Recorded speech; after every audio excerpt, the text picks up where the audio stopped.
ആകാശവാണി. നമസ്കാരം. പ്രാദേശിക വാർത്തകൾ വായിക്കുന്നത് സുധീൻ സൈനുദ്ദീൻ.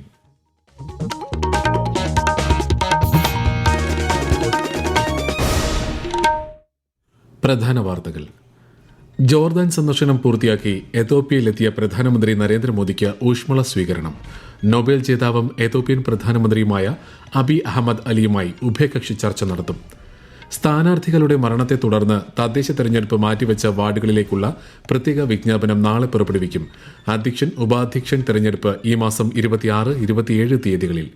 തീവ്ര വോട്ടർ പട്ടിക പരിഷ്കരണത്തിന്റെ ഭാഗമായി സംസ്ഥാനത്ത് വീടുകൾ തോറുമുള്ള വിവരശേഖരണം മറ്റന്നാൾ അവസാനിക്കും. മസാല ബോർഡുമായി ബന്ധപ്പെട്ട് എൻഫോഴ്സ്മെന്റ് ഡയറക്ടറേറ്റ് കിഫ്ബിക്ക് നൽകിയ കാരണം കാണിക്കൽ നോട്ടീസിന് ഹൈക്കോടതിയുടെ ഇടക്കാല സ്റ്റേ. സംസ്ഥാനത്ത് കുളമ്പ് രോഗ പ്രതിരോധ കുത്തിവയ്പ്പിന് നാളെ തുടക്കമാകും. അണ്ടർ 19 ഏഷ്യ കപ്പ് ക്രിക്കറ്റിൽ മലേഷ്യക്കെതിരെ ഇന്ത്യയ്ക്ക് 315 റൺസിന്റെ കൂറ്റൻ ജയം. വാർത്തകൾ വിശദമായി.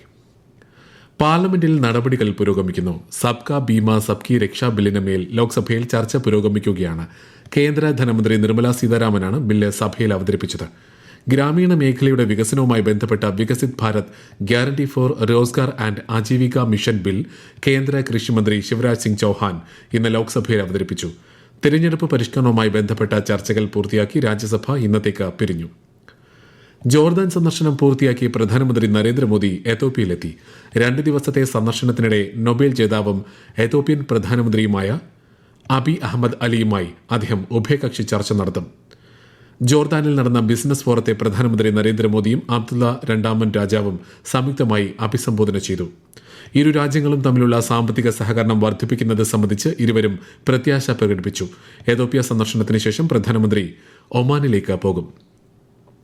തദ്ദേശ തെരഞ്ഞെടുപ്പിൽ സ്ഥാനാർത്ഥികളുടെ മരണത്തെ തുടർന്ന് വോട്ടെടുപ്പ് മാറ്റിവെച്ച വാർഡുകളിലേക്കുള്ള പ്രത്യേക തെരഞ്ഞെടുപ്പ് വിജ്ഞാപനം നാളെ പുറപ്പെടുവിക്കുമെന്ന് സംസ്ഥാന തെരഞ്ഞെടുപ്പ് കമ്മീഷണർ എ ഷാജഹാൻ. തിരുവനന്തപുരം വിഴിഞ്ഞം വാർഡ്, മലപ്പുറം പായമ്പാട് വാർഡ്, എറണാകുളം ഓണക്കൂർ വാർഡുകളിലേക്കാണ് തെരഞ്ഞെടുപ്പ്. നിലവിൽ സ്ഥാനാർത്ഥികളായിട്ടുള്ളവർ വീണ്ടും പത്രിക സമർപ്പിക്കേണ്ടതില്ല. ഇവിടങ്ങളിൽ മാതൃകാ പെരുമാറ്റച്ചട്ടം നിലനിൽക്കും.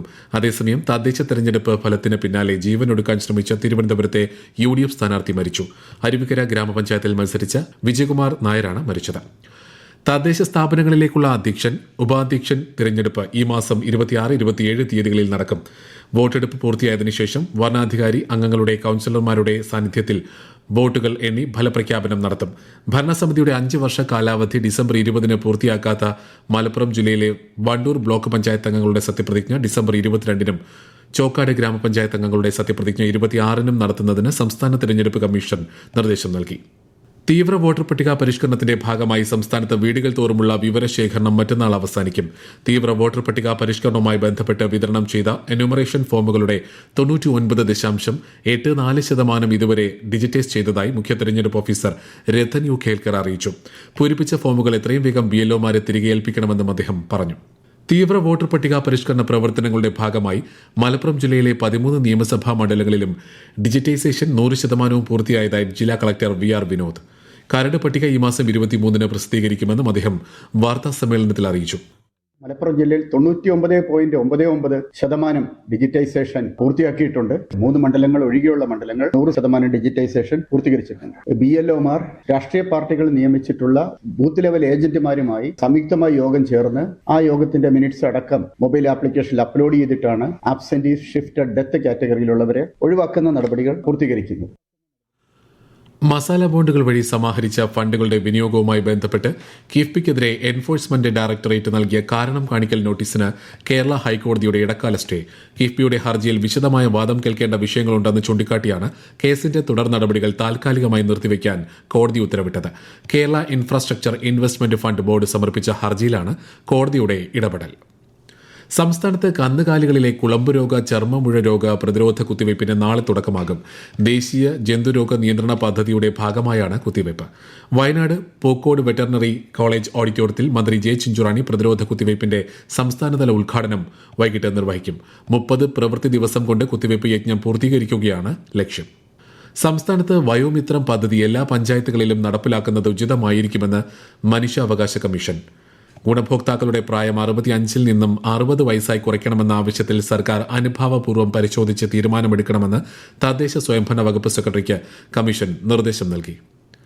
കണ്ണൂർ പാനൂരിൽ വടിവാൾ സംഘം അക്രമം നടത്തിയ സംഭവത്തിൽ 5 CPIM പ്രവർത്തകർ അറസ്റ്റിൽ. പാറാട് സ്വദേശികളായ അമൽ, ശ്രീജു, ജീവൻ, റെനീഷ്, സച്ചിൻ എന്നിവരാണ് പിടിയിലായത്. ഇവരെ കോടതി റിമാൻഡ് ചെയ്തു. അതേസമയം കണ്ണൂർ പിണറായിയിൽ ഇന്നുണ്ടായ സ്ഫോടനത്തിൽ CPIM പ്രവർത്തകൻ വിപിൻ രാജിന്റെ കൈപ്പത്തിക്ക് പരിക്കേറ്റു. സ്ഫോടക വസ്തു കയ്യിലിരുന്ന് പൊട്ടുകയായിരുന്നുവെന്ന് പോലീസ് അറിയിച്ചു. ഈ വാർത്തകൾ ആകാശവാണിയിൽ നിന്ന്.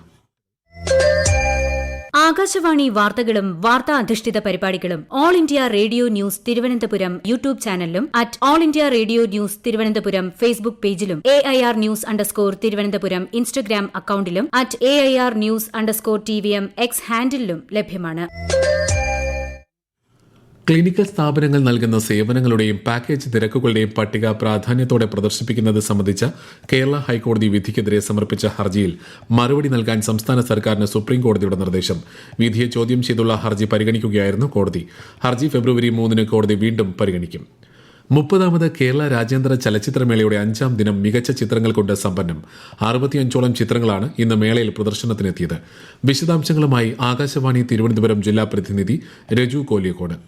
വിഖ്യാത സംവിധായകൻ ഗെറിൻ നുഗ്രോഹോയുടെ letter to an angel, lifetime achievement ജേതാവ് അബ്ദുറഹ്മാനെ സിസാക്കോയുടെ ലൈഫ് ഓൺ എർത്ത്, അന്താരാഷ്ട്ര മത്സര വിഭാഗത്തിൽ Khidki Gaon, the settlement, kissing bug, Thanthapperu തുടങ്ങിയ ചിത്രങ്ങൾ ഇന്ന് പ്രദർശനത്തിനെത്തി. മലയാളം സിനിമ ടുഡേ വിഭാഗത്തിൽ ഷെറി ഗോവിന്ദന്റെ സമസ്താലോക, ശ്രീജിത്ത് S കുമാറിന്റെ ശേഷിപ്പ്, നടൻ രാജേഷ് മാധവൻ ആദ്യമായി സംവിധാനം ചെയ്ത പെണ്ണും പൊറാട്ടും എന്നിവയും പ്രേക്ഷകർക്ക് മുന്നിലെത്തി. കൺട്രി ഫോക്കസ് വിഭാഗത്തിൽ വിയറ്റ്നാമീസ് ചിത്രം once upon a love story രാത്രി 8 പ്രദർശിപ്പിക്കും. ഇന്തോനേഷ്യൻ റിവഞ്ച് ത്രില്ലറായ the book of Sijjin and Illiyin രാത്രി ചിത്രമായി നിശാഗന്ധിയിൽ പ്രദർശിപ്പിക്കും. രാജ്യാന്തര ചലച്ചിത്രമേളയുടെ മുഖ്യവേദിയിൽ നൂതനാശയങ്ങളുമായി ശുചിത്വ മിഷൻ. ചലച്ചിത്രമേള ഹരിതമേളയായി മാറ്റുന്ന ബോധവൽക്കരണവും ആശയപ്രചാരണവുമാണ് മിഷൻ നടത്തുന്നത്. മാലിന്യങ്ങളിൽ നിന്ന് നിർമ്മിച്ച ഉപയോഗപ്രദമായ വസ്തുക്കളുടെ പ്രദർശനവും വിപണനവും മുഖ്യവേദിയായ ടാഗോർ തിയേറ്ററിൽ ഒരുക്കിയിട്ടുണ്ട്. മാലിന്യ നിർമ്മാർജ്ജനത്തെക്കുറിച്ചുള്ള ബോധവൽക്കരണത്തിനായി let's have a waste chat എന്ന പ്രത്യേക പരിപാടിയും ശുചിത്വ മിഷൻ സ്റ്റാളിൽ നടക്കുന്നുണ്ട്. വയനാട് കണിയാമ്പറ്റ ജനവാസ മേഖലയിൽ ഇറങ്ങിയ കടുവ ഇപ്പോൾ 3 കിലോമീറ്റർ മാറി ചീക്കല്ലൂർ ഭാഗത്തെത്തിയതായി വനം വകുപ്പ്. കടുവയെ പുൽപ്പള്ളി പാതിരി വനത്തിലേക്ക് തുരത്താനാണ് ശ്രമം. ആകാശവാണി വയനാട് ജില്ലാ പ്രതിനിധി അരുൺ വിൻസെന്റ് തയ്യാറാക്കിയ റിപ്പോർട്ട്.